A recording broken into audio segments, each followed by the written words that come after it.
सो ये लाइव शुरू होने वाला है।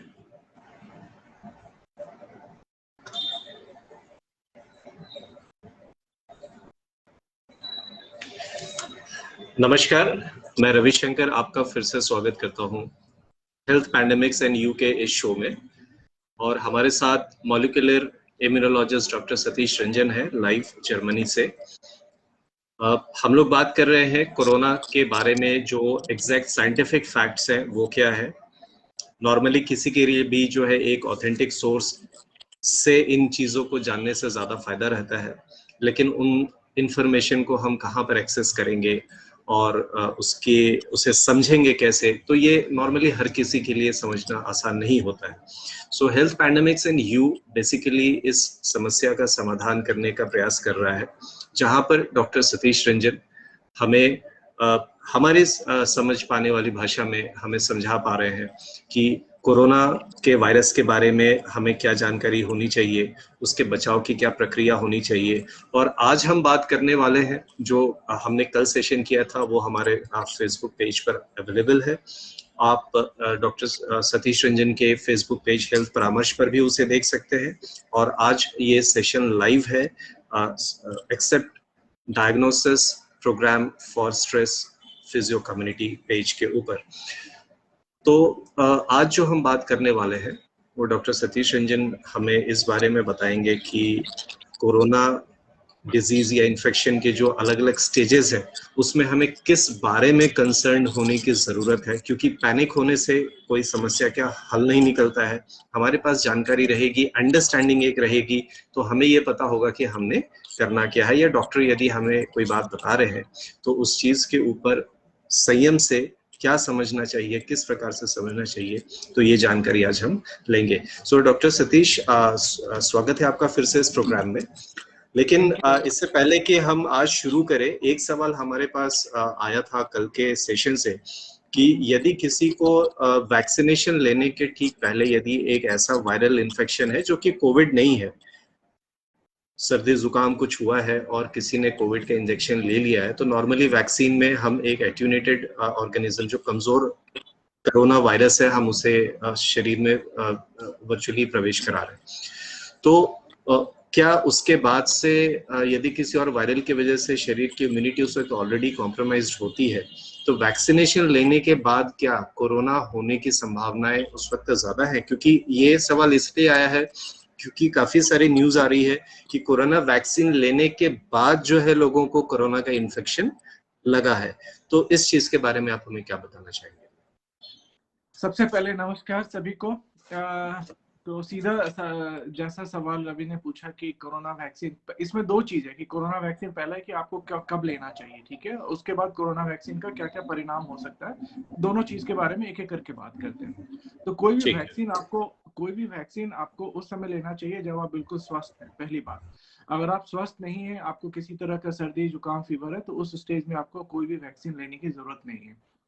आप इंतजार करें जब आप पूरी तरह से स्वस्थ हो जाते हैं, उसके बाद ही आप वैक्सीन लें। क्योंकि जब आप बीमार हैं तो उस समय आपकी इम्यूनिटी, बिल्कुल जाहिर सी बात है कि आपकी इम्यूनिटी उस समय जो है कॉम्प्रोमाइज होती है और एक फाइटिंग स्टेज में होती है। तो उस समय आपको नए नए कोई भी इम्यूनोजन को चैलेंज करना उस स्थिति में ठीक नहीं है। आप उसको पहले पूरा ठीक हो लेने दें और उसके बाद आप वैक्सीनेशन के लिए जाएं। तो ये तो बिल्कुल क्लियर है, ठीक है, इसमें किसी को कोई डाउट नहीं होना चाहिए। अब आते हैं कि वैक्सीन और कितनी तरह के वैक्सीन है और वैक्सीन के बाद क्या क्या हो सकता है। तो देखिए, इंडिया में जो अभी आपको वैक्सीन दिए जा रहे हैं, दो तरह के वैक्सीन दिए जा रहे हैं, एक है कोविशील्ड, एक दूसरा है कोवैक्सीन। मुझे बिल्कुल नाम लेके बताना पड़ेगा क्योंकि मैं अगर उसका केमिकल नेम लूंगा तो आपको समझ में नहीं आएगा, ठीक है। तो मैं आपको बिल्कुल नाम लेके बताता हूँ, जो ब्रांड नेम है, क्योंकि वो वही लोग जानते हैं। तो कोविशील्ड जो वैक्सीन है वो क्या है, वो आपको जानना जरूरी है, तब आप समझ पाएंगे कि कोविशील्ड के क्या क्या परिणाम हो सकते हैं। तो एक्चुअली में कोविशील्ड जो वैक्सीन है उसमें आपका पूरा लाइव एटेन्यूएटेड वायरस नहीं है, जैसा अभी रवि ने बताया। तो एक्चुअली कोविशील्ड वायरस में दूसरा वायरस होता है, हम उसको एडिनो वायरस बोलते हैं, जो कि आदमी में इन्फेक्शन कराने की क्षमता नहीं होती है, इसीलिए इसको एज ए हम वेक्टर यूज करते हैं, यानी कि इसको हम एक माध्यम यूज करते हैं जो जेनेटिक मटेरियल हमको आपके शरीर में लेके जाना है। तो हम इसको एज अ माध्यम यूज करके कोविशील्ड में, और इसमें जो एक जेनेटिक मटेरियल होता है वो सिर्फ कोरोना वायरस के स्पाइक प्रोटीन का एक सीक्वेंस के अगेंस्ट होता है। तो कल मैंने आपको बताया था कि स्पाइक प्रोटीन ही वो पार्ट होता है कोरोना वायरस का जो आपके शरीर में प्रवेश करता है रिसेप्टर से बाइंड होके। तो इसमें आपको सिर्फ स्पाइक प्रोटीन का एक छोटा सा एक सेगमेंट का जेनेटिक मटेरियल होता है जो एडिनो वायरस के जरिए आपके शरीर में प्रवेश कराया जाता है, और उसके बाद आपका शरीर ये जो स्पाइक प्रोटीन का जो छोटा सा सेगमेंट है उसके खिलाफ रिस्पॉन्ड करता है और इम्यूनिटी डेवलप होती है और फिर एंटीबॉडी डेवलप होती है। तो स्पाइक प्रोटीन को इसीलिए हम लोग टारगेट करते हैं क्योंकि स्पाइक प्रोटीन ही आपके शरीर में वो प्रवेश करता है। तो अगर उसके खिलाफ एंटीबॉडी होगा, न्यूट्रलाइजिंग एंटीबॉडी होगा, तो वो कोरोना वायरस आपके शरीर में प्रवेश ही नहीं करेगा। तो इसके पीछे मुख्यतः साइंस ये है। ठीक है, अगर कोई सवाल यहाँ है तो मैं जवाब दे सकता हूँ फर्दर इस पे, पहले उसके बाद आगे बात करते हैं।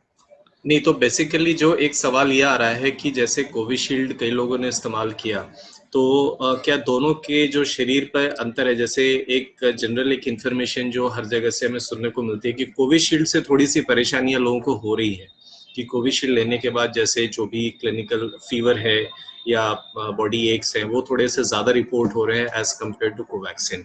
तो लोग डर रहे हैं, कि लोग पूछ रहे हैं कि मैं कोवैक्सीन लूं या कोविशील्ड लूं, तो इस बारे में आप क्या जानकारी देंगे?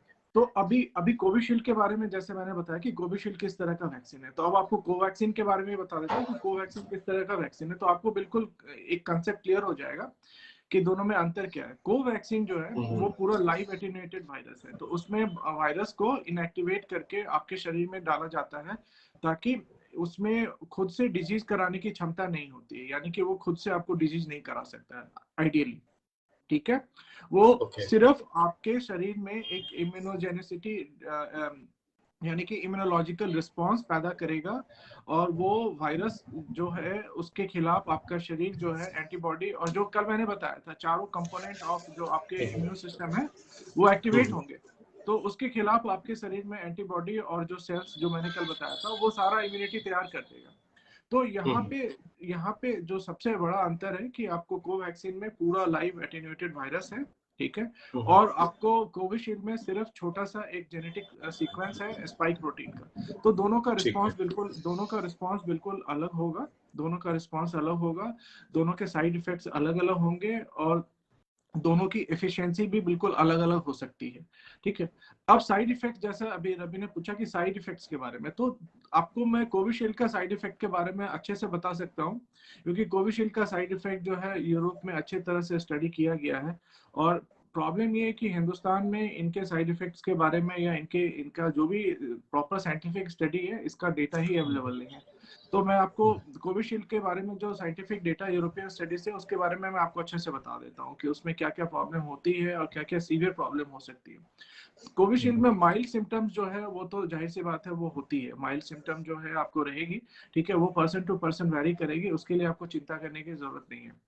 यूरोप में जो सबसे जो रेयर हुआ था, जो रेयर सिम्टम्स हो रहे थे जिसकी वजह से काफी देश में इसको बैन कर दिया गया, इवन जर्मनी में 60 साल से नीचे लोगों को नहीं लगाया जाता है, तो उसका वजह आपको जानना बहुत जरूरी है। और ये सिम्टम्स मेरे बहुत सारे जो पर्सनल लोग मुझे अप्रोच किए तो उनमें मैंने भी बहुत सारे लोगों में ये सिम्टम पाया है, इंडिया में भी, तो इसीलिए उस बेसिस पे मैं आपको बता सकता हूँ कि क्या सिम्टम हो सकता है। देखिए, कोविशील्ड लगाने के बाद आपको कोविड लाइक सिम्टम होगा, पहली बात आप अच्छे से समझिए, कोविड लाइक, जरूरी नहीं है कि आपको कोविड सिम्टम कोविड ही हो जाए, कोविड डिजीज नहीं होगा, आप आरटीपीसीआर कराएंगे तो आपको नेगेटिव आएगा, लेकिन आपका जब सिम्टम देखेंगे तो बहुत मैच करेगा, बहुत हद तक मैच करेगा कोविड लाइक। इसीलिए मैं बड़े स्पष्ट बोल रहा हूँ कि कोविड लाइक सिम्टम्स हो सकते हैं बट आपको आरटीपीसीआर नेगेटिव आएगा, तो आपको बिल्कुल घबराना नहीं है। उस स्थिति में आपको क्या करना है, आपको ब्लड टेस्ट करवाने हैं आपने ब्लड टेस्ट करवा के, और आपको दो चीज उसमें सबसे इंपॉर्टेंट देखने की जरूरत है कि आपका प्लेटलेट काउंट कितना है और आपका डी डाइमर का लेवल कितना है। अगर ये दोनों अल्टर्ड है, अगर ये, इसमें क्या होता है, जो रेयर साइड इफेक्ट्स में पाए गए थे कि प्लेटलेट काउंट कम हो जाता था यूरोप में, और डी डाइमर लेवल बहुत एलिवेटेड रहता था जिसकी वजह से थ्रोम्बोसिस क्लॉटिंग होता था। और आपको पता होगा डीप वेन थ्रोम्बोसिस जिसको बोलते हैं कि ब्रेन में जाके रीनल थ्रोम्बोसिस भी करा रहा था, सॉरी सेरिब्रल थ्रोम्बोसिस भी करा रहा था। तो वहाँ सेरिब्रल ब्रेन थ्रोम्बोसिस इसको सीबीटी बोलते हैं। तो वहाँ पे ब्रेन में जाके ये क्लॉट चला जाता है और वहाँ जाके ये क्लॉटिंग कराता है, तो सीवियर डिसऑर्डर वो हो सकता है। तो आपको ध्यान रखने की बस 2 बात की जरूरत है। अगर आपको कोविशील्ड लेने के बाद आपको कोविड लाइक सिम्टम डेवलप होता है, हाँ, 3 दिन से 21 दिन तक इसका एक टाइमलाइन है, आपको बिल्कुल अच्छे से पता होना चाहिए। 3 दिन से 21 दिन में अगर कभी भी आपको डेवलप होता है तो आप अपना ब्लड टेस्ट कराएं, और ब्लड टेस्ट कराने के बाद आपको 2 parameters, platelet count, D dimer देखना है। और इसके बाद सबसे इंपॉर्टेंट चीज जो लाइफ सेविंग, इसीलिए मैं बोलता हूँ ये सेशन लाइफ सेविंग आपको साइंटिफिक इंफॉर्मेशन देता है, ठीक है, और लोगों को इसका ऑनर भी करना चाहिए। ये लाइफ सेविंग इंफॉर्मेशन ये है कि अगर आपका कोविशील्ड लेने के बाद अगर आपका डी डाइमर लेवल एलिवेटेड है तो उस सिचुएशन में आपको हेपरिन नहीं लेना है। आपको हेपरिन एज ए एंटीकोगुलेंट नहीं लेना है। और आपको पर्सनल चाहिए तो मैं आपको पर्सनल कंसल्टेंसी देने को तैयार हूं, बट आपको मेरे फेसबुक पेज पे आप चाहिए, आप वहां अपना प्रॉब्लम लिखिए और you have to honour my consultancy as well. मैं आपको personal consultancy, life saving consultancy दे करके आपको इस सिचुएशन से आपके डॉक्टर की मदद से आपको जरूर बाहर निकाल सकता हूँ। ओके तो जैसा आपने बोला कि दोनों जो है मतलब कि दोनों का नेचर ऑफ प्रोटीन्स काम करने का तरीका अलग है, तो क्या ये दोनों अलग अलग स्ट्रेन्स है, या जैसे आपने कल हमें समझाया था कि जनरेशन 1 वैक्सीन है, तो क्या जनरेशन कोविशील्ड और कोवैक्सिन दोनों जो है सेम इनिशियल स्ट्रेन के लिए काम कर रहे हैं? बिल्कुल, अभी तक दुनिया में जितना वैक्सीन है सारा जनरेशन फर्स्ट जनरेशन वैक्सीन है। तो इसमें जो स्पाइक प्रोटीन का भी जो सीक्वेंस है वो फर्स्ट जनरेशन जो ओरिजिनल वायरस है उसका स्पाइक प्रोटीन का है, और जो कोवैक्सीन है वो भी फर्स्ट जनरेशन जो original strain of corona virus है उसी का वायरस है, और दोनों फर्स्ट जनरेशन वैक्सीन है, इसमें कोई डाउट नहीं है। और दोनों कितने म्यूटेंट पे काम करेंगे इसके बारे में अगले शो में फिर हम लोग बात करेंगे। तो जो आपने ये बोला कि प्लेटलेट काउंट और डी डाइमर का टेस्ट होना चाहिए, तो ये तकरीबन वैक्सीन लेने के कितने दिनों के बाद करना चाहिए? 3 से 21 दिन के बाद जब भी आपको सिम्टम डेवलप होता है, कोविड लाइक सिम्टम डेवलप होता है, उस समय इमीडिएट आपको रिस्पॉन्ड करके आपको ये टेस्ट करवाना चाहिए। और आपको अपने डॉक्टर्स की मदद से आपको यहाँ पे जो सबसे खतरनाक है रॉन्ग ट्रीटमेंट हो सकता है आपका, उस समय अगर आपको नहीं समझ में आता है आप मेरे पास आइए, आप मेरे फेसबुक पेज में प्रॉपर आपका कंसल्टेंसी सर्विसेज है, आप उसके थ्रू आप आइए। ये आपका लाइफ सेविंग ये एडवाइस है जो कि बहुत सारे लोगों को जान बचा सकता है। और प्रॉब्लम होता है इसमें इस समय रॉन्ग ट्रीटमेंट होने का बहुत खतरा है, क्योंकि रिसर्च बेस्ड जो एविडेंसेस हैं वही अपडेट होते हैं और वही जो है कारगर होता है, और जो कन्वेंशनल जो थेरेपी होती है कई बार वो काम नहीं करती है। तो अगर आप मुझे पर्सनली अगर आपको कहीं है तो मैं आपको पर्सनली पूरा साइंटिफिक एविडेंस के साथ बता सकता हूँ कि आखिर क्यों हेपरिन काम करता है, क्यों हेपरिन काम नहीं करता है। ये केस टू केस बेसिस पे मैं आपको समझा सकता हूँ। तो बेसिकली जो ये एक बीच में कंफ्यूजन की स्टेट बनी हुई है, कुछ मैसेजेस आ रहे थे कि आपको वैक्सीन लेने के बाद जो है पैरासीटामोल लेना चाहिए, कुछ कहीं पे आ रहा था कि आपको नहीं लेना चाहिए। तो ये जो डी डाइमर के लेवल्स और प्लेटलेट काउंट के बारे में आपने जानकारी दी, तो ये उस चीज की एक क्लैरिफिकेशन है basically. Platelet count, D dimer level जो है आपका ये कुछ और भी सिम्टम आपको डेवलप करवा सकता है, जैसे आपके शरीर में थोड़ा भारीपन लग सकता है, आपके पाँव में जिसको झुंझुनापन कहते हैं वो हो सकता है, आपके हाथ में थोड़ा तनाव हो सकता है, ठीक है। तो उसके और भी सिम्टम्स हैं। तो ये जो कन्वेंशनल सिम्टम है, फीवर है, पेन है, इससे आप प्लेटलेट काउंट के बारे में आपको नहीं पता चलेगा, क्लॉटिंग होने की कितनी संभावना है आपको नहीं पता चलेगी। अगर आप अपने सिम्टम्स को नहीं समझ पा रहे हैं तो भी आप कांटेक्ट कर सकते हैं, आप मेरे से बात कर सकते हैं और मैं आपको एग्जैक्टली बता सकता हूँ उस समय आपको कैसे रिस्पॉन्ड करना है। सो दर्शकों को मैं यहाँ पर मैं भी बताना चाहूंगा कि यहाँ पर जो हम लोग इन्फॉर्मेशन शेयर कर रहे हैं ये एक बहुत ही जनरल अंडरस्टैंडिंग है, लेकिन बहुत ही एक ऑथेंटिक सोर्स से है। यदि आप आपके किसी रिश्तेदार, आपके किसी मित्र या आपको स्वयं अपने लिए यदि किसी भी प्रकार का कोई पर्सनल आपको कंसल्टेशन लेना है, तो आप डॉक्टर सतीश के फेसबुक पेज हेल्थ परामर्श पर आप जा सकते हैं, उसका लिंक भी आपको इस वीडियो के साथ मिल जाएगा और वहां पर आप जो बताए हुए तरीके हैं, जो प्रोसेस है कंसल्टेशन का, आप उसे जरूर फॉलो करिए। तो डॉक्टर सतीश, अब ये बताइए कि मान लीजिए कि वैक्सीन ले ली या नहीं ली है, दोनों केसेस में यदि किसी को कोरोना का इन्फेक्शन होता है तो क्या उसमें कोई अंतर आता है, यदि वाकई में किसी को कोरोना इन्फेक्शन लग जाए तो? देखिए, वैक्सीन लेने के बाद पहला सवाल था कि वैक्सीन लेने के कुछ दिनों के बाद क्यों कोरोना का इन्फेक्शन होता है। तो आपको जी। दो बातें बहुत अच्छी तरीके से समझना चाहिए। जब आप वैक्सीन लेते हैं तो वैक्सीन लेने के बाद जो इम्यूनिटी डेवलप होने में आपको करीबन 2.5 से 3 महीना लगता है। पहला डोज ओके। और सेकेंड डोज के कम से कम 2 से 3 हफ्ते के बाद आपका इम्यूनिटी फुल डेवलप होता है। यानी कि आप मान के चलिए कि वैक्सीन लेने के बाद 2.5 से 3 महीने तक आप जो है प्रोटेक्टेड नहीं होते हैं, बल्कि उस दौरान आपका इम्यूनिटी थोड़ा कंप्रोमाइज होता है और एक अंडर ट्रेनिंग होता है जो वैक्सीन की वजह से होता है। तो उस समय अगर आपने थोड़ी भी लापरवाही करी है तो वो आपके लिए ज्यादा घातक हो सकता है, क्योंकि आपकी इम्यूनिटी थोड़ी कमजोर है और आपको कोरोना वायरस से अगर आप एक्सपोज हो गए हैं किसी तरीके से तो आपको इन्फेक्शन हो जाएगा। तो मैक्सिमम लोगों में लापरवाही की वजह से उस समय इन्फेक्शन हो जाता है, क्योंकि लोगों को ये लगता है कि मैंने वैक्सीन ले लिया और उसके बाद लगता है कि बस मैं अब आज से ही प्रोटेक्टेड हो गया, लेकिन ऐसा बिल्कुल भी नहीं है।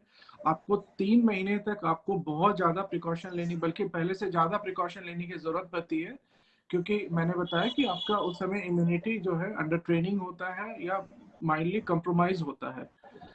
इस वजह से ओके। आपको कोरोना, इस वजह से ज्यादातर लोगों को कोरोना हो रहा है, लापरवाही की वजह से। तो इसका मतलब ये है कि यदि वैक्सीन लेने के बाद लापरवाही बरती गई और इन्फेक्शन लगा तो चांसेस ज्यादा है कि वायरस लोड जो है, जो आपने हमें समझाया था पिछले सेशन में, कि वायरस का लोड ज्यादा होने की संभावना वैक्सीन लेने के बाद बढ़ जाती है। हो सकता है, क्योंकि आप उस हो समय सकता आपका है। इम्यूनिटी जो नेचुरल इम्यूनिटी से थोड़ा वीक है। कॉम्प्रोमाइज रहता है, वीक कॉम्प्रोमाइज्ड रहता है। है। और आपका आपका वायरस के खिलाफ इम्यूनिटी भी नहीं डेवलप होता है। तो उस समय ओके। आपका आपका इम्यून सिस्टम पूरा डिस्टर्ब होता है, एक तरीके से वो अंडर ट्रेनिंग होता है।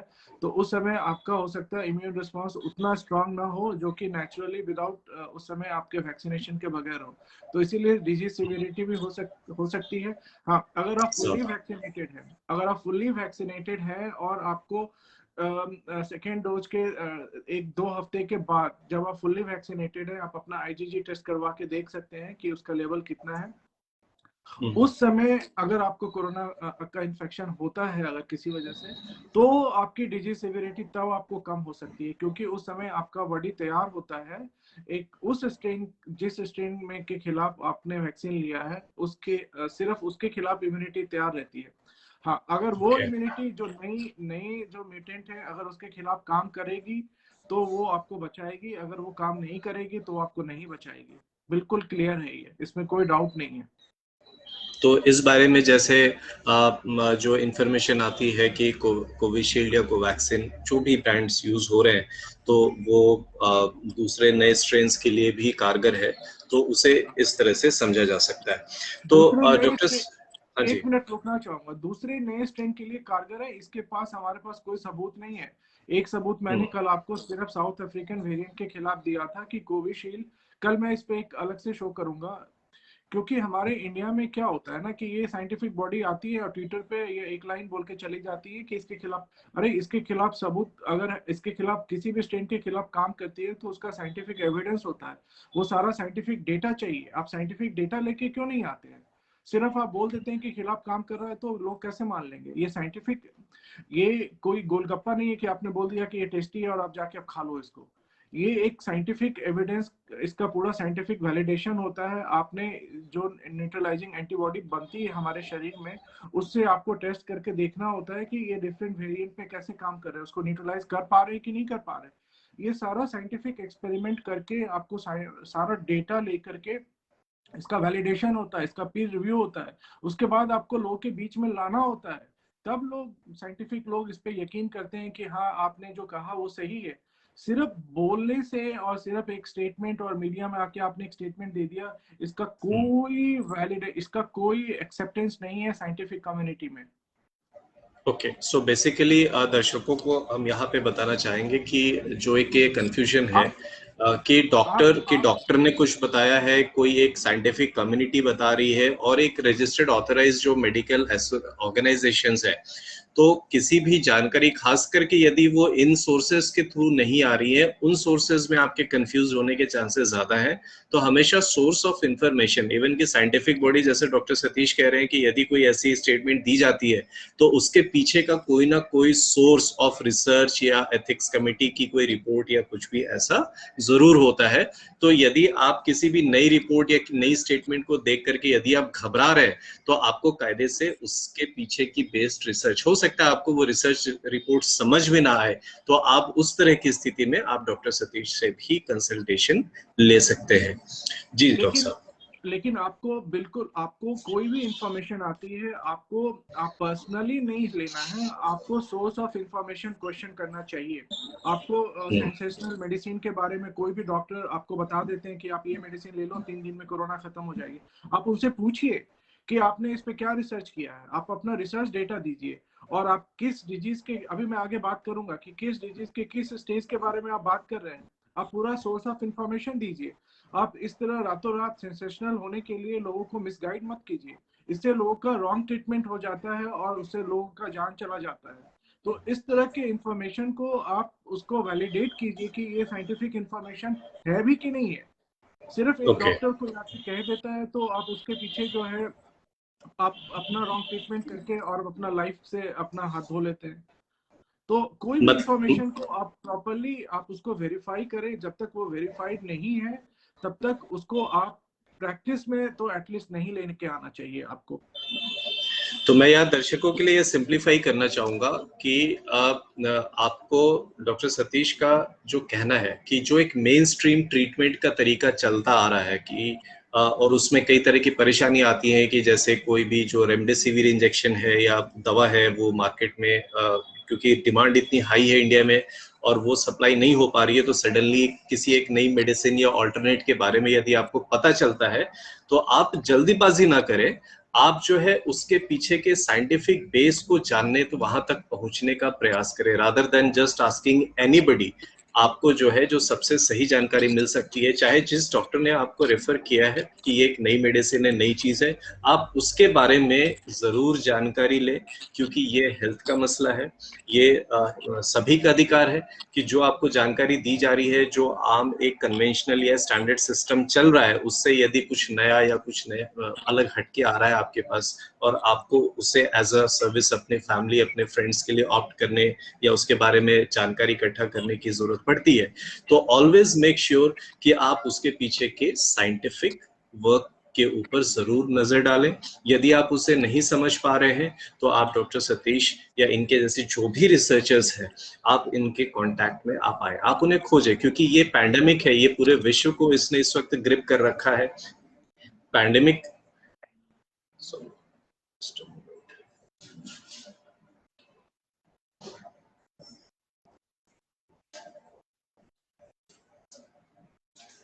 Yes, health pandemics and you, ये जो शो है इसका पर्पस यही है कि ये जो कंफ्यूजन्स है कि यदि हमें हर दिन कोई एक नई इंफॉर्मेशन मिलती है या कंट्रोवर्सीज होती हैं, तो उसे हम कैसे सॉर्ट आउट करें। तो इस प्रोग्राम का पर्पस आपको जागरूक बनाना है, आपको अवेयर बनाना है। यदि आप कंफ्यूज्ड हो रहे हैं तो उस स्थिति में आपको किस प्रकार से अपने प्रॉब्लम से निकलने का क्या रास्ता, क्या अप्रोच होना चाहिए, ये आपको मालूम होना चाहिए। तो डॉक्टर सतीश, इसके आगे हम क्या बात करना चाहेंगे? अब फिर डिजीज के स्टेज के बारे में, डिजीज के स्टेज के बारे में बात करेंगे। तो फिर I will request you to please share the PowerPoint. जी।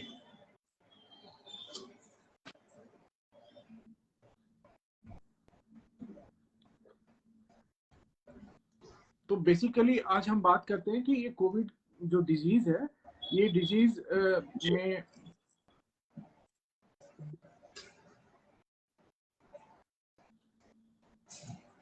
ये कोविड डिजीज के क्या क्या सिम्टम्स होते हैं, सिम्टम्स के बेस पे कैसे अपने डिजीज का प्रॉपर अंडरस्टैंडिंग होना चाहिए और हमें कब कैसा रिस्पॉन्ड करना चाहिए, वो हमें करना चाहिए।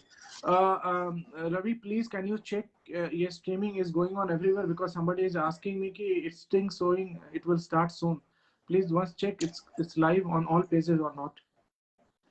Actually, this is live on a different page, not on Health Paramarsh. And today, the link of this live session will be shared on Health Paramarsh. Okay okay, तो जो अगर हेल्थ परामर्श पे हाँ, खोल वो रहे देख पाएंगे। हाँ, वो इस सेशन के बाद इसे देख पाएंगे। हाँ, ओके ओके मैं ओके। तो I'll take care of this. I'll take care of this. आप प्लीज ये बताएं हाँ, सर। आज मैं आपको एक सबसे पहले जितना भी कोविड से रिलेटेड सिम्टम है कॉमन, उसके बारे में मैं बात करूंगा। यहाँ पे मैं कोई भी जो कोमॉर्बिडिटीज है उसके बारे में आज बात नहीं करूंगा। तो सबसे पहले जो कॉमन सिम्टम्स है, इसमें आपका फीवर होता है, कफ होता है, आपको थकान महसूस होती है, तब आपको समझ आना चाहिए कि शायद आपको कोरोना वायरस का इन्फेक्शन हो सकता है। उसके बाद आपको पेन हो सकती है, गले में खराश है, डायरिया हो सकती है, हेडेक है, या फिर आपका स्मेल जा सकता है, टेस्ट जा सकता है, आपके स्किन में कुछ रैशेस आ सकती है। तो ये कॉमन सिम्टम्स है जो लोगों में डेवलप होता है। तो ये आपका फर्स्ट इंडिकेशन है कि शायद आपको कोरोना वायरस का इन्फेक्शन हो सकता है। इसके बाद सीरियस सिम्टम्स भी हो सकते हैं, डेवलप हो सकती है कि आपको सांस लेने में दिक्कत होने लगेगी, आपका सांस रुक रुक के आपको प्रॉब्लम होगी कि सांस बहुत तेज तेज आपको लेना पड़ रहा है, या फिर आपको लगेगा कि आपके चेस्ट में पेन हो रहा है या बहुत प्रेशर फील हो रहा है। और कई लोगों में स्पीच भी चला जाता है, मूवमेंट भी उनका जो है अच्छा फ्री मूवमेंट भी नहीं हो पाता है। तो ये सारा सिम्टम्स है। और इसके साथ साथ आपको कुछ और भी क्लिनिकल सिम्टम्स डेवलप हो सकते हैं कि आपको जॉन्डिस जैसा आपको लगेगा कि आपको जॉन्डिस डेवलप हो रहा है। और ब्लड शुगर बहुत सारे लोगों में अभी देखा गया है कि उनको कोई डायबिटिक का शिकायत नहीं है, लेकिन उनका ब्लड शुगर लेवल बहुत फ्लक्चुएट करने लगता है, यानी कि ब्लड शुगर लेवल बढ़ने लगता है ज्यादातर लोगों में।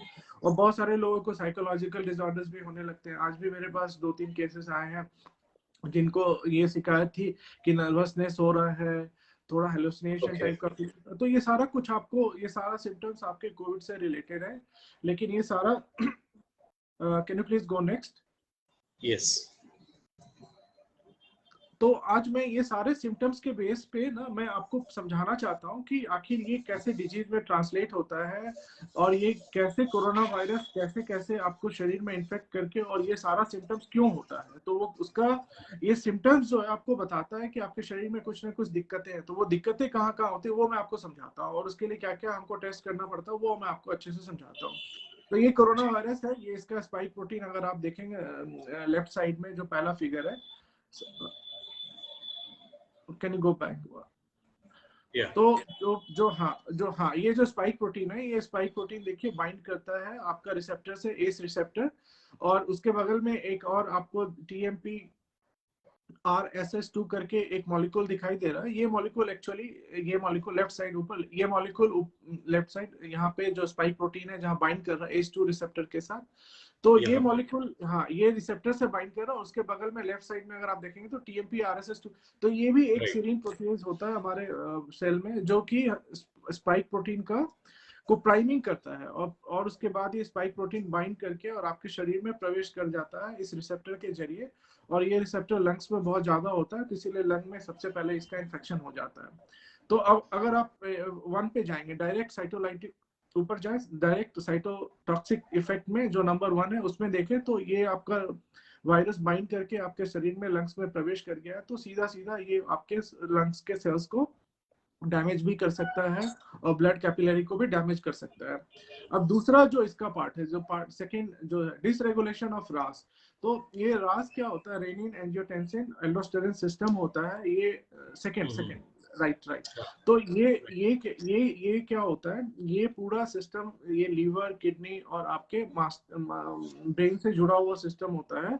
तो इसका असर, वायरस का असर फिर आपके किडनी पे, आपके लीवर पे और आपके मानसिक उस पे रिफ्लेक्ट होना शुरू हो जाता है। तो इसीलिए उस समय हमें किडनी का फंक्शन टेस्ट, लीवर का फंक्शन टेस्ट और कार्डियक फंक्शन टेस्ट, ये सारा टेस्ट करवा के देखना पड़ता है कि कितना असर हुआ है। तो ये एक्यूट इंजरी आपको उस समय ये करवा सकता है कि आपके किडनी में इंजरी हो सकती है, लिवर में। तो आपको सब बताऊंगा। लिवर में इंजरी होती है तो उसकी वजह से फिर आपको लिवर में जितने प्रोटीन्स हैं वो चेंज हो जाते हैं, और उसके बाद आपको जॉन्डिस वाला सिम्टम्स भी आपको ये डेवलप हो जाता है। फिर किडनी में भी सिम्टम आपको क्रिएटिनिन लेवल बढ़ने लगेगा और ये सब बढ़ने लगेगा, तो किडनी फंक्शन टेस्ट भी आपका अल्टर्ड आना शुरू हो जाएगा। कार्डियक इंजरी टेस्ट बहुत लोग नहीं कराते हैं, इसीलिए मैंने यहाँ पे लिखा है कि आपको कार्डियक इंजरी टेस्ट भी कराना चाहिए। आपको ट्रोपोनिन लेवल आपको देखना चाहिए कि ट्रोपोनिन लेवल आपका कैसा है, तो इससे आप अपने कार्डियक अरेस्ट, हार्ट अटैक की संभावना को रोक सकते हैं बहुत हद तक। अब आते हैं जो तीसरा, जो थर्ड है, ये वायरस जो सबसे ज्यादा प्रॉब्लम जो ये वायरस की वजह से होता है, ये वायरस जो खतरा हमारे लिए डेवलप होता है जब ये वायरस आपके लंग में जो ब्लड का जो कैपिलरी है, जो ब्लड का वेसल्स है, उसको डैमेज कर देता है। तो जब उसको वो डैमेज कर देता है तो उसके बाद आपको क्या होता है कि क्लॉटिंग फैक्टर्स आपके ब्लड के जितने भी कोगुलेशन फैक्टर्स हैं, ये नीचे जो रेड ब्लड का वेसल है इसमें आप आ जाए, तो यहाँ पे आप देखेंगे कि डी डाइमर लेवल का लेवल जो है ऊपर एलिवेटेड है, यानी कि आपको क्लॉटिंग होने की संभावना बढ़ जाती है और आपका जो पूरा कोगुलेशन सिस्टम है ये पूरा पूरा ऑल्टर्ड हो जाता है और इसकी वजह से आपका इम्यून सिस्टम भी एक्टिवेट हो जाता है। तो hyper activation of immune system इसको बोलते हैं और बहुत सारा साइटोकाइंस बनना शुरू हो जाता है, यानी कि इम्यून सेल्स जो है एक तरह का प्रोटीन बनाना शुरू करता है जो कि अगले इम्यून सेल्स को एक्टिवेट करता है और उसकी वजह से वो एक साइकिल बन जाता है जो हाइपर एक्टिवेट हो जाता है। तो हाइपर एक्टिवेशन स्टेट में फिर बहुत सारे साइटोकाइंस रिलीज होते हैं जिसको साइटोकाइन स्टॉर्म बोलते हैं, और वो खतरा इसलिए हो जाता है कि फिर वो हमारे शरीर के खिलाफ काम करने लगता है। तो यहाँ पे आपको दो प्रॉब्लम जो है आपको हो जाता है, एक लंग का ब्लड वेसल डैमेज हो जाता है और जिसकी वजह से आपका कोगुलेशन डिस्टर्ब हो जाता है, और लंग में जो एल्वियोलाई होती है, जो लंग में सेल है, उसमें फिर क्या होता है, ब्लड वेसल रप्चर होने की वजह से उसमें डिस्चार्ज होना शुरू हो जाता है। तो फिर आप एडिमा जैसा कॉम्प्लिकेशन हो जाएगा और आपका ऑक्सीजन लेवल हाइपोक्सिया हो जाएगा, आपका ऑक्सीजन लेवल मेंटेन होना कम हो जाएगा। तो वहां पे ये सारा सीवियर कॉम्प्लिकेशंस ये होना शुरू हो जाता है। तो बेसिकली हमारे पूरे शरीर में क्या इसका असर पड़ता है कि आपको पहले वायरस का लोड अगर ज्यादा है तो निमोनिया जैसा आपको हो जाएगा, और आपको खासकर यहाँ पे ध्यान रखना है कि यहाँ पे वायरस के साथ साथ बहुत लोगों में बैक्टीरियल इन्फेक्शन भी हो सकता है। तो निमोनिया होने का दोनों वजह हो सकता है। तो इसीलिए मैं बताना चाह रहा था कि आपको एग्जैक्ट क्लिनिकल अंडरस्टैंडिंग होना चाहिए कि आपके शरीर में किस तरह का प्रॉब्लम है, सिर्फ वायरस का लोड है या बैक्टीरिया का भी इन्फेक्शन है। तो ये सारा टेस्ट हमको करके ये समझना होता है। इसीलिए मैं बोला केस हर एक इंडिविजुअल टू इंडिविजुअल डिफरेंट होता है। जैसा अगर कोई दूसरा आदमी आपको कहता है कि मेरा कोविड हुआ, मैंने ये उपचार कर लिया और आप भी ये उपचार कर लो, तो कभी मत करना, कभी मत करना आप। दूसरा जो प्रॉब्लम होता है कि आपको थ्रोम्बोसिस, जो अभी मैंने बताया कि क्लॉटिंग का प्रॉब्लम हो सकता है। तीसरा है कि आपका इम्यून सिस्टम हाइपर एक्टिवेट हो जाएगा, तो आपको साइटोकाइन स्टॉर्म हो सकता है और आपके शरीर के खिलाफ काम करेगा, तो आपके शरीर के मल्टीपल ऑर्गन को डैमेज करवा देगा। ठीक है। और थ्रोम्बोसिस से रिलेटेड अब अगले अगले फिगर पे चलते हैं, हम अगले फिगर पे चलते हैं, नेक्स्ट। हाँ, अब आप यहाँ देखिए कि ये जो वायरस है, ये कैसे आपके लंग में इन्फेक्शन होने के बाद कैसे आपके शरीर के सारे ऑर्गन्स को ये अफेक्ट कर सकता है। आपके ब्रेन को अफेक्ट कर सकता है, ये ब्रेन को खतरनाक तरीके से भी अफेक्ट कर सकता है, क्योंकि मैंने बताया कि आपको क्लॉटिंग जो है लंग में हो सकता है और वो क्लॉटिंग वहां से निकल के आपके ब्रेन में भी जा सकता है, तो ब्रेन में भी स्ट्रोक करवा सकता है, आपके हार्ट में भी जा सकता है, आपके हार्ट में भी स्ट्रोक करवा सकता है। इसीलिए आपको इस सिचुएशन में आपको बहुत ज्यादा रिस्पांस करने का टाइम नहीं मिलता है। तो जैसे बड़े बड़े डॉक्टर बोलते हैं कि आपको ये सिम्टम होगा, चेस्ट भारीपन होगा, कई बार कोरोना मरीज में आपको कोई चेस्ट भारी नहीं होगा, कोई चेस्ट में भारीपन नहीं होगा, लेकिन फिर भी अचानक से हार्ट स्ट्रोक हो सकता है। तो इसीलिए आपको जरूरी है कि आप अपना डी डाइमर लेवल और ट्रोपोनिन लेवल की आप जांच करवाते रहे। तब तो आप ये जो डॉक्टर सतीश, तो जो क्लॉट की जो फॉर्मेशन होती है, वो क्या मतलब लंग्स से ही शुरू होती है या वो बॉडी में कहीं और भी बन सकती है? लंग्स, क्योंकि सबसे पहले लंग्स में जो सबसे ब्लड पहले वेसल है, लंग्स में इन्फेक्शन। हाँ वहाँ ओके। पे जो ब्लड वेसल है वो डैमेज होता है और वहीं पे क्लॉटिंग फैक्टर्स जो है ऑल्टर्ड हो जाते हैं, तो वहीं से क्लॉटिंग शुरू होती है। और वो क्लॉटिंग ब्लड खून की नली के जरिए आपके लंग में, आपके हार्ट में भी जा सकता है, आपके ब्रेन में भी जा सकता है। ओके। ठीक है। तो वो कहीं भी जा सकता है, किसी भी शरीर के कहीं भी जा सकता है और उसका आपको खामियाजा भुगतना पड़ सकता है। तो इसीलिए इसीलिए मैं आपको बताना, ये बहुत इंपॉर्टेंट चीज बताना चाह रहा हूँ कि इस बीमारी के बारे में किसी को पहले से पता नहीं था। इसके बहुत सारे सिम्टम्स जो हैं वो कन्वेंशनल जो डिजीज हैं या कन्वेंशनल सिम्टम्स हैं उससे बिल्कुल अलग होते हैं। तो इसीलिए आपको क्या सावधानी लेनी है, आपको प्योरली आपको नए साइंटिफिक एविडेंसेस पे आपको अपडेट रहना पड़ेगा कि क्या क्या जो है सिम्टम्स जो है और नए जुड़ रहे हैं और क्या क्या सावधानी हमको लेना है। तो यही काम हम लोग बेसिकली कर रहे हैं कि हम आपको साइंटिफिकली अपडेट कर रहे हैं और आपको हम साइंटिफिकली हम लोग गाइड कर रहे हैं। आपके ट्रीटमेंट में भी हम लोग गाइड कर सकते हैं और आपको सबसे इम्पोर्टेंट है कि आपको क्या क्या टेस्ट लेके आप कैसे अपने आप का रिस्क जो है आप मिटिगेट कर सकते हैं, वहां पे हम लोग आपको बहुत ज्यादा मदद कर सकते हैं। तो ये लिवर में भी हो गया। लिवर में आपको बता दिया मैंने कि लिवर में आपको जॉन्डिस जैसे सिम्टम्स करवा देगा, तो आपको जॉन्डिस, गैस्ट्रोइंटेस्टाइनल सबको पता है कि डायरिया होती है, ठीक है। थ्रोम्बोसिस के बारे में मैंने बात कर लिया, कार्डियक के बारे में बात कर लिया। एंडोक्राइन के बारे में आपको बता दो क्योंकि बहुत लोगों को पता नहीं है। ये क्या करता है, ये वायरस आपके जो बीटा सेल्स हैं जो जो इंसुलिन बनाता है उसको इन्फेक्ट कर देता है। तो आपका इंसुलिन बनना कम हो जाएगा और आपका ब्लड ग्लूकोज बढ़ना तेजी से शुरू हो जाएगा। तो इसीलिए उस सिचुएशन में आपको इंसुलिन थोड़े दिन लेने की जरूरत पड़ सकती है। लेकिन ये सारा कुछ रिवर्स हो सकता है जब बैक्टीरियल लोड जब वायरल लोड अपने आप नीचे चला जाएगा, कम हो जाएगा। तो ये धीरे धीरे धीरे धीरे ये सारा कुछ कम हो सकता है। और कुछ लोगों में हो सकता है कि कुछ ज्यादा समय लगे ब्लड शुगर नॉर्मल आने में, लेकिन चांसेस पूरे हैं कि वो नॉर्मल आ जाएगा अनलेस एंड अनटिल कि वो एक ऐसा इंजरी ना करा दे जिसकी वजह से इंसुलिन प्रोडक्शन पे ही असर हो। तो ये हमको देखना पड़ेगा, इसीलिए हमको इन चीजों को बहुत इंडिविजुअली मॉनिटर करने की जरूरत होती है और इंडिविजुअली हमको ट्रीटमेंट करने की जरूरत होती है। स्किन रैसेस के बारे में मैं आपको पहले ही बता चुका हूँ कि स्किन रैसेस होंगे और उसमें फिर आपको, ठीक है। तो सबसे खतरे वाली बात होती है लंग में इन्फेक्शन, और लंग इन्फेक्शन से क्लॉटिंग के बाद वहां जाना।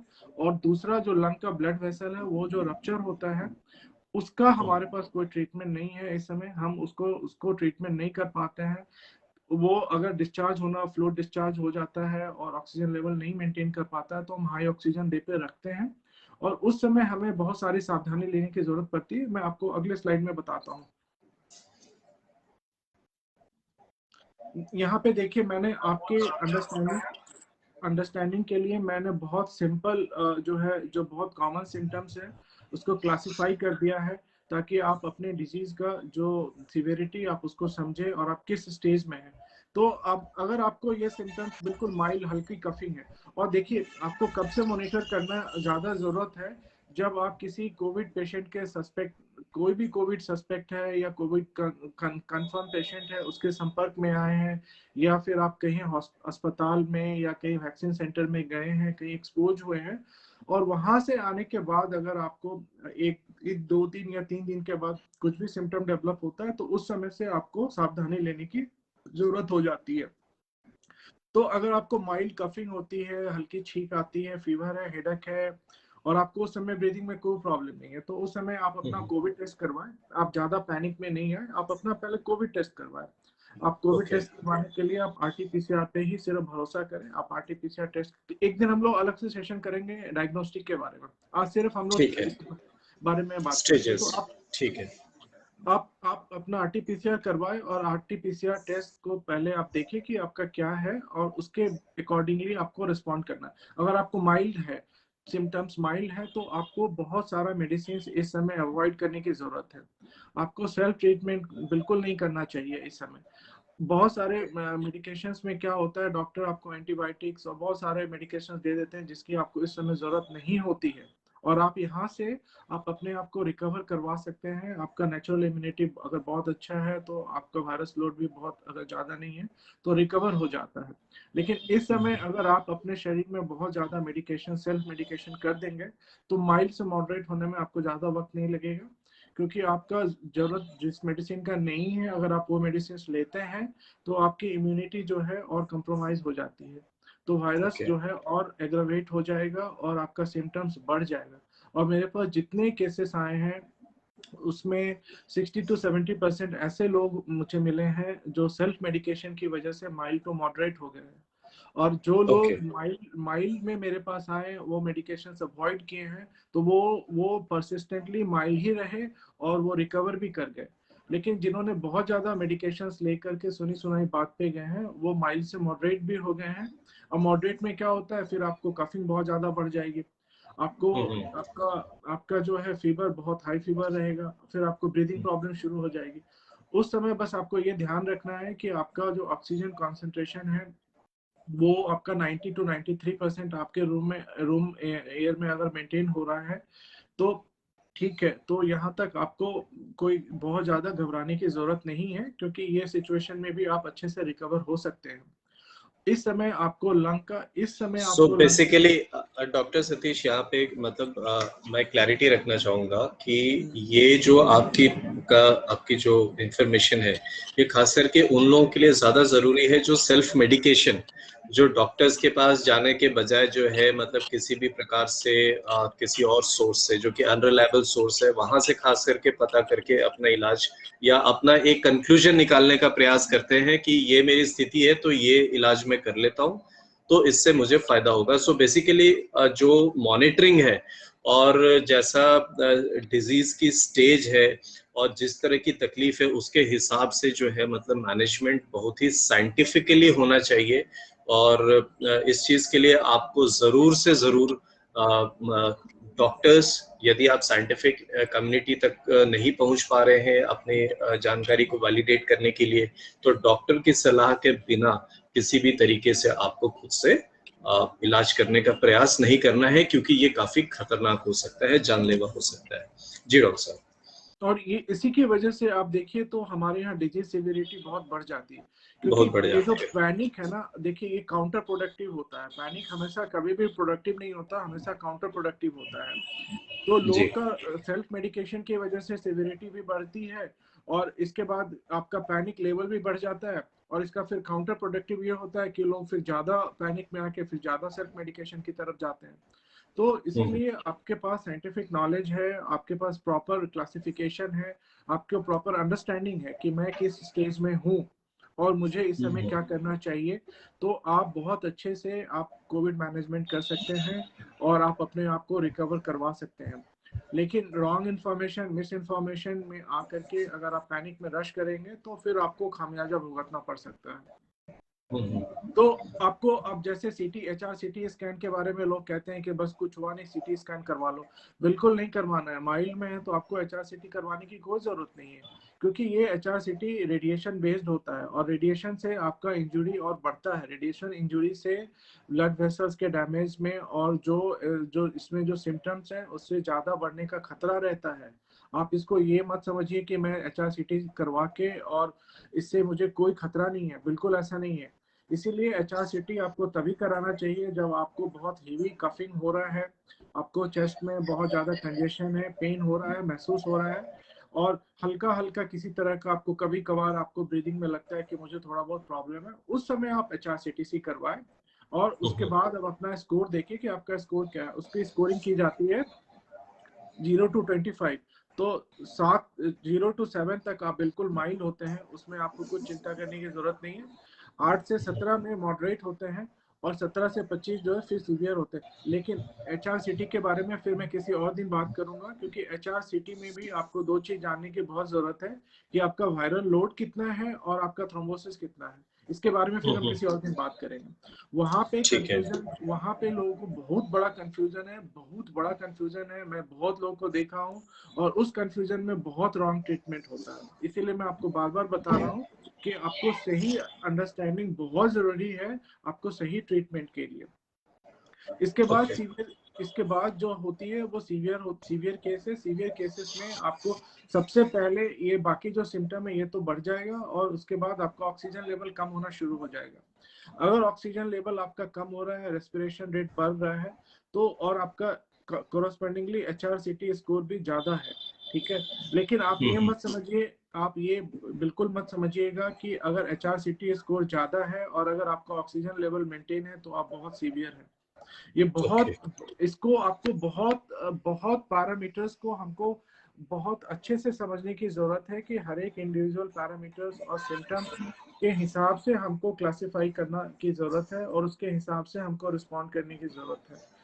प्रॉब्लम क्या है, अभी हमारे पास ना तो प्रॉपर गाइडलाइन है, सीवियर जो सीवियरिटी केस है उसमें चाहे, और आपको एक चीज और मैं बताता हूँ कि अगर पेशेंट का सीवियरिटी ज्यादा है, उसको ब्रीदिंग में प्रॉब्लम हो सकती है, ऑक्सीजन उसका मेंटेन नहीं भी हो सकता है, लेकिन ऐसे केसेस में भी सीवियरिटी होने के बाद भी आपका वायरस का लोड कम हो सकता है। तो आपको वो भी समझना बहुत जरूरी है कि आपका वायरस का लोड उस समय कितना है। आपका जो प्रॉब्लम है, थ्रोम्बोसिस का प्रॉब्लम है, आपका प्रॉब्लम है कि ब्लड कैपिलरी डैमेज है, या आपका प्रॉब्लम इम्यून सिस्टम एक्टिवेशन है, ये चारों पैरामीटर्स को with respect to your comorbidity आपको बहुत प्रॉपर एनालिसिस करके और आपको एग्जैक्ट सिचुएशन समझने की जरूरत है। और यहीं पे सबसे ज्यादा मिस कैलकुलेशन और मिस इंटरप्रिटेशन होता है, जिसकी वजह से रॉन्ग ट्रीटमेंट या फिर ओवर ट्रीटमेंट होता है, और इस वजह से हमारे आईसीयू में इतना ज्यादा फैटेलिटी रेट है, इतने ज्यादा लोग इस वजह से हो रहा है। यहीं पे मैं आपकी मदद यहाँ पे कर सकता हूँ कि मैं आपका क्लिनिकल फाइंडिंग है, जो आपका सिम्टम्स है और जो आपकी कोमॉर्बिडिटीज है, इसके आधार पे मैं आपको एग्जैक्ट बता सकता हूँ कि आपका क्लिनिकल सिचुएशन क्या है और आपका मोड ऑफ ट्रीटमेंट क्या होना चाहिए, जो आप अपने डॉक्टर्स के कंसल्ट से आप अपना सही ट्रीटमेंट अगर आप करवाएंगे तो आप सीवियर पेशेंट के बाद भी रिकवर हो सकते हैं। ये मैं अपना प्रैक्टिकल एक्सपीरियंस आपके साथ शेयर कर रहा हूँ। तो ये पर्सन टू पर्सन वैरी करता है। क्लिनिकल सिम्टम्स सिवियरिटी का डेफिनेशन ये नहीं है जो कि अगर कोई आदमी सीवियर है तो उसमें हम रेमडेसिविर भी डाल दें, उसमें हम प्लाज्मा भी डाल दें, उसमें हम टोसिलिजुमाब भी डाल दें।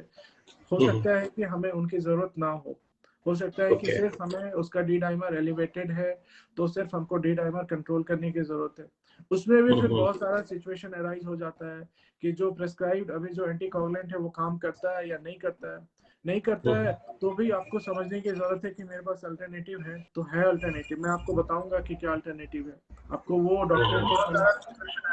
डॉक्टर्स के सलाह से आप वो मेडिकेशन लीजिए और बिल्कुल आपको रिकवरी होने में बहुत मदद मिलेगी। ओके, ठीक है। Shall we go to the next slide? No, we have this is the end. We can exit. This is the okay, ठीक है।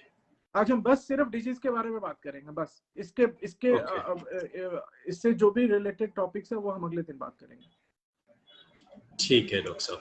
सो आज जो है मतलब कि काफ़ी डिटेल्स में हमने समझा है कि कुछ चीज़ें हम जान रहे थे लेकिन काफ़ी सारे पॉइंट्स पे कंफ्यूजन बना हुआ था कि एक बार जब वायरस आपके शरीर में या किसी के भी शरीर में जब एंटर करता है तो लंग्स में जाता है, मुंह के रास्ते जाता है, गले में जाता है, ये चीज़ें तो हमें मालूम थी, लेकिन वो किस प्रकार से शरीर का नुकसान बड़ा करता है और किस तरह से उसे एनालाइज करना और एनालाइज करने के बाद उसके इलाज में जो है जो कॉम्प्लेक्सिटी है, तो ये तकलीफें जो है आपको इसलिए बताई जा रही है ताकि जिनका इन्फेक्शन हो चुका है या जिनके में सिम्टम्स आपको थोड़ा सा भी शक है कि आपकी तबीयत ठीक नहीं है, तो आप प्लीज ये मत मान करके चलिए कि आपको कोरोना नहीं हुआ है, क्योंकि यदि जो हमने स्टेजेस ऑफ डिजीजेस देखे, इस डिजीज का देखा है, उसमें आप देखिए जब स्थिति खराब होती है तो हमने सिर्फ स्टेज देखा है, लेकिन उससे वापस सीवियर स्टेज से मॉडरेट में आना, मॉडरेट से वापस लाइट में आना और फिर वहां से रिकवरी, ये इतना आसान प्रोसेस नहीं है, क्योंकि जैसे डॉक्टर साहब ने कहा कि ये इस डिजीज के बारे में कभी किसी को पता नहीं था कि ऐसा भी कुछ होता है, इसके सिम्टम्स काफी अलग है। तो जाहिर बात है कि चैलेंजेस डॉक्टर्स के पास भी है, चैलेंजेस पूरे सिस्टम में है, इंफॉर्मेशन को लेकर के काफी मतलब कि अभी काम हो रहा है कि हम इसके ऊपर और कितने जल्दी तरीके से हम काबू पा सकते हैं, क्योंकि जैसे लास्ट सेशन में भी डॉक्टर सतीश ने बोला था कि स्ट्रेन्स जो है वो वैरी करते हैं, लेकिन अभी कितने आएंगे इस चीज को कहना बहुत ही मुश्किल है। तो बचाव शरीर में प्रवेश ही ना करने दें, और यदि आपकी तबीयत सही नहीं है, यदि वैक्सीन आपने ली है, वैक्सीन नहीं ली है, और यदि आपको किसी भी प्रकार का संशय होता है तो डॉक्टर से सलाह जरूर लें। और यदि आपको डॉक्टर्स की तरफ से भी यदि आपको संतुष्टि नहीं मिलती है तो कृपया जरूर आप साइंटिफिक कम्युनिटी को आप जरूर उनसे उनके वेबसाइट्स पे जाएं। डॉक्टर सतीश की आप कंसल्टेशन ले सकते हैं, पर्सनल कंसल्टेशन ले सकते हैं, and you will be guided on a absolutely personalised manner कि आपका नेक्स्ट स्टेप क्या होना चाहिए? क्या आपको आरटीपीसीआर कराने की जरूरत है, या आरटीपीसीआर आपने कराया है, पॉजिटिव है, लेकिन आपको वैसे सिम्टम्स शायद नहीं आ रहे, क्योंकि हो सकता है आप किसी दोस्त के साथ मिलने गए हो, उनकी बात सुन करके आपने भी कराया और आपको पॉजिटिव आया है, तो आपको डरने की जरूरत है, नहीं है, क्या है? तो आप एक पर्सनलाइज कंसल्टेशन डॉक्टर सतीश से जरूर ले सकते हैं। And this is where I say कि हल्के में मत लीजिए, ये महामारी का दौर है, जानकारी ही बचाव है। सही समय पर सही जानकारी जो है आपकी और आपके परिवार की बहुत बड़ी रक्षा कर सकती है। तो डॉक्टर सतीश, आप इसमें मैं दर्शकों का यदि कुछ सवाल हो। हाँ जी। एक चीज हाँ। सिर्फ मैं जोड़ना चाहता हूँ कि मैं आपको क्यों इतना डिटेल में बताता हूँ, क्योंकि आप में से बहुत सारे लोग मेरे रिसर्च बैकग्राउंड के बारे में शायद नहीं जानते हैं। तो मैंने जो 10 साल रिसर्च किया जिस डिजीज के बारे में, वो डिजीज फॉर्चुनेटली या अनफॉर्चुनेटली आप ये कह लीजिए कि वो कोविड डिजीज का मिलता जुलता बिल्कुल वो डिजीज था। उसी पे मैंने रिसर्च किया। आप इसके ऊपर भी मैंने एक वीडियो बनाया है, आप मेरे फेसबुक पेज पे जाएंगे तो वहां आपको मिलेगा डिजीज पैथोफिजियोलॉजी ऑफ कोविड, और उसमें फिर 3-1 थेरेपी की मैंने बात की है। तो मेरा अपना रिसर्च जो रहा है एक ऐसे ही डिजीज पे रहा है जो बिल्कुल कोविड से बिल्कुल कोविड का सिम्टम है और एग्जैक्टली सेम है, बल्कि उस डिजीज का पैथोफिजियोलॉजी। और सिर्फ मैंने रिसर्च ही नहीं किया, बल्कि उस डिजीज को बचने के लिए मैंने थेरेपी फाउंड किया है, उसके लिए मेरे पास पेटेंट है। और वो इतना ट्रांसलेशनल रिसर्च है कि गवर्नमेंट ऑफ जर्मनी ने उसको इनोवेटिव साइंटिस्ट अवार्ड 2018 तक मुझे दिया गया था, उस काम को दिया गया है बेसिकली। और इसीलिए मैं आपको डिजीज के इतना पैथोफिजियोलॉजी इतना डिटेल में मैं आपको बताने में सक्षम हूँ, क्योंकि आप ऐसा मान के चलो कि ये जब डिजीज आया नहीं था तब इसके बारे में मैंने अध्ययन कर लिया। तो ये बिल्कुल उसी पैंडेमिक मूवी की तरह है कि मूवी पहले आई और आज आपको वो लाइव दिख रहा है। तो वैसा ही है कि ये डिजीज का जो पैथोफिजियोलॉजी है, जो डिजीज में कॉम्प्लिकेशंस हो रही हैं और इसको कैसे मैंने जो एक नई थेरेपी बताई है। और आज भी वो एक्चुअली जो थेरेपी मैंने बताई है और जो मैंने स्टडी की थी, वो मैं दुनिया का पहला आदमी था जो उस स्तर पे जाके उसके बारे में अध्ययन किया था, और वो आज कोविड को बचाने के लिए बहुत कारगर है। तो वहां भी मैं बहुत कोशिश कर रहा हूँ कि हम उसको ड्रग को डेवलप करें। तो निश्चित ही हम जो कोविड में सीवियर पेशेंट हैं, जिनका ऑक्सीजन लेवल मेंटेन नहीं हो पाता, जिनका ब्लड कैपिलरी डैमेज होता है और जिनमें साइटोकाइन स्टॉर्म्स होती हैं, जिनके ऑर्गन डैमेज होने की खतरा बनी रहती है, हम उनको जरूर उस ट्रीटमेंट के जरिए हम उसको कम जरूर कर सकते हैं, सिविरिटी को भी कम कर सकते हैं और हम फैटेलिटी को भी रोक सकते हैं।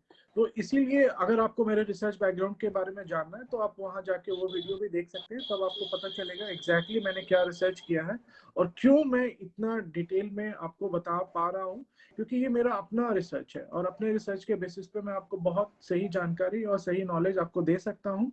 और साथ साथ इस पे अभी जो भी शोध चल रहा है दुनिया में, उसके मैं बिल्कुल टच में रहता हूँ।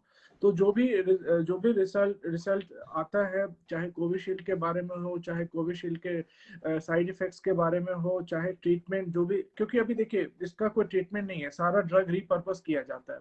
तो रीपर्पस ड्रग, जैसे कल मैंने आपको मिथिलीन बुक के बारे में बताया, SCQ के बारे में बताया, तो ऐसे ही हर ड्रग जो है रीपर्पस होता है। तो थोड़ा सा भी कहीं किसी को कुछ लगता है कि पॉजिटिव रिजल्ट है तो लोग उसको सेंसेशनलाइज कर देते हैं उस समय कि ये ड्रग मिल गया है और ये चमत्कारी ड्रग है, आप इसको ले लीजिए। लेकिन फिर बाद में मालूम चलता है कि वो उतना ही घातक है। जैसे अभी आप टॉसिलिजुमैब सुन रहे हैं, हर आदमी टॉसिलिजुमैब के पीछे है, और टॉसिलिजुमैब बनाने वाली कंपनी ने कह दिया कि ये बिल्कुल फेल्ड ड्रग है। मेरे पास यूएस के क्लिनिक हॉस्पिटल के बहुत सारे डेटा है, जो पेशेंट पे डेटा है, जिनसे साफ साफ पता चलता है कि अगर आपको IL-6 बढ़ा भी है, अगर आपका साइटोकाइन बढ़ा भी है और आपको बैक्टीरियल इन्फेक्शन नहीं भी है, अगर आपने टॉसिलिजुमैब दे दिया तो आपको वहां पे सेकेंडरी इन्फेक्शन हो जाएगा और वहां पे फैटेलिटी ज्यादा है। तो आप ये देखिए, ये बहुत सारा ये ड्रग है जो आपको दे दिया जाता है और आपका रॉन्ग ट्रीटमेंट हो जाता है और इसका आउटकम बहुत एडवर्स होता है। तो हम इससे बच सकते हैं। तो इससे बच कैसे सकिएगा? जब तक आपके पास करंट अपडेट साइंटिफिक नॉलेज नहीं होगा, आपके पास क्लिनिकल एविडेंस नहीं होगा, तो आप नहीं बच पाएंगे। डॉक्टर्स के पास इतना टाइम नहीं है कि वो इन रिसर्च के ऊपर ध्यान दें और रिसर्च के बेसिस पे करें। वो तो पैनिक का सिचुएशन क्रिएट हो जाता है, तो उनके पास जितने ऑप्शन होते हैं वो सारा आपको यूज कर लेते हैं और उसके बाद उसका आउटकम आप देखिए कितना एडवर्स होता है। बिल्कुल। तो जैसा है कि जैसा हमने समझा कि इस पैंडेमिक में टोटल सिस्टम ही प्रेशर में है, तो सिस्टम के प्रेशर में रहने पे यदि हम उसमें इंटर करेंगे और एक्सपेक्ट करेंगे कि हमारी रिकवरी अच्छी हो, तो जाहिर बात है ये एक तरह से मतलब ये खुद को हानि पहुंचाने वाली ही सोच है। तो दर्शकों को मैं यहाँ पे ये बोलना चाहूंगा कि डॉक्टर सतीश जो है स्वयं एक रिसर्चर रहे हैं, तो उनकी बात पर भी आप क्यों विश्वास करें। तो इसका इससे बड़ा सबूत ये नहीं हो सकता है कि यही हो सकता है कि मतलब वो खुद कह रहे हैं कि आप इनके रिसर्चेस को देखिए, आप उसके एविडेंसेस को जो उस वीडियो में बताया गया है आप उसे समझिए।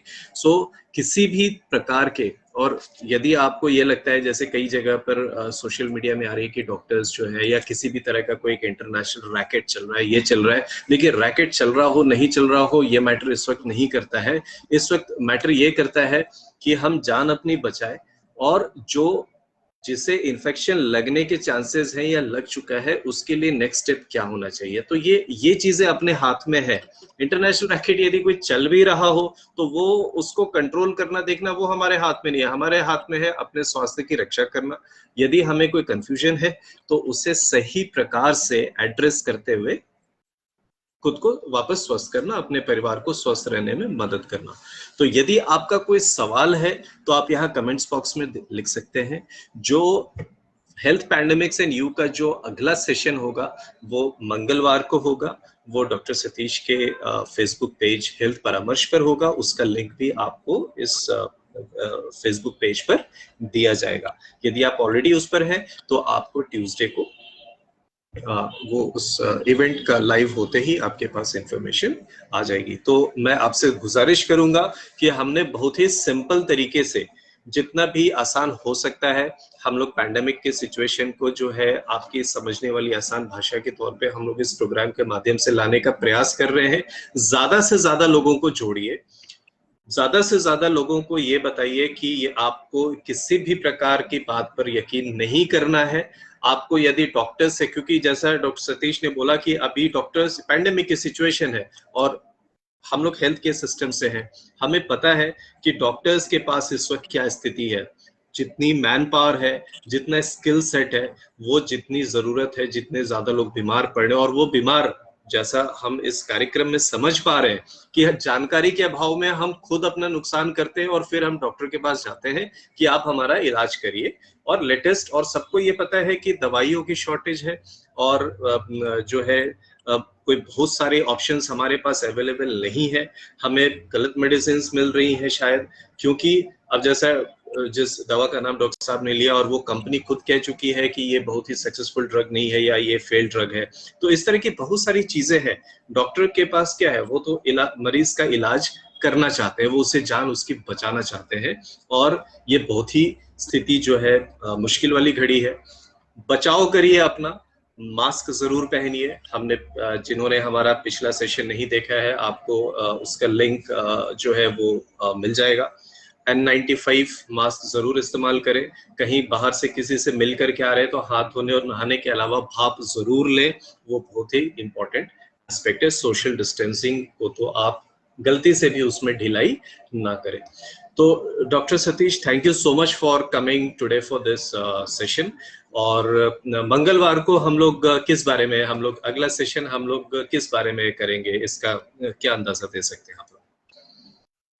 अगला सेशन फिर हम लोग कोविड रिलेटेड ही कुछ इंपॉर्टेंट एस्पेक्ट में करेंगे, और let's the viewer also decide, अगर आपका कुछ अगर इंपॉर्टेंट अगर कोई इशू है, कोई टॉपिक पे अगर आप जानकारी चाहते हैं तो वो भी आप हमें दे सकते हैं।